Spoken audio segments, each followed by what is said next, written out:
আসসালামু আলাইকুম। NS take 24 চ্যানেলের পক্ষ থেকে সকলকে স্বাগতম।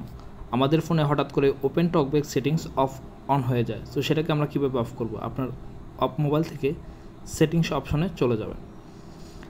সেটিংসে যাওয়ার পর আপনি এটাকে স্ক্রল করে এডিশনাল সেটিংসে যাবেন অথবা সার্চ করেও আসতে পারেন। সো আমি ম্যানুয়ালি দেখাচ্ছি। এডিশনাল সেটিংসে ক্লিক করবেন। করার পর আপনি চলে যাবেন অ্যাক্সেসিবিলিটি সেটিংসে। অ্যাক্সেসিবিলিটিতে দেখবেন কয়েকটা অপশন আছে, জেনারেল, ভিশন, হেয়ারিং। সো আপনি ভিশনে ক্লিক করবেন। ভিশনে ক্লিক করার পর এখানে এক এক ফোনের মডেল এক এক রকম থাকতে পারে, বাট ইন্টারফেস আলাদা হলেও অপশনগুলো একই রকম।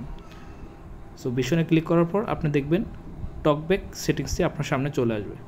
সো আপনি টকব্যাক সেটিংসে টাচ করার পরে দেখবেন এখানে একটা ইউজ টকব্যাক। আপনার এখানে যদি টকব্যাকটা অন থাকে সেটা সবসময় অ্যানাবল থাকবে। সো এটাকে ডিজেবল করে দেওয়ার জন্য এটাতে টাচ করবেন, তাহলে এটা ডিজেবল হয়ে যাবে। একবার যদি টকব্যাক অন হয়ে যায়, এর একটা খুবই বিরক্তিকর সেটিংস। সো এটাকে অফ করার ইজি সিস্টেম হচ্ছে এটা। Thank you watching this video.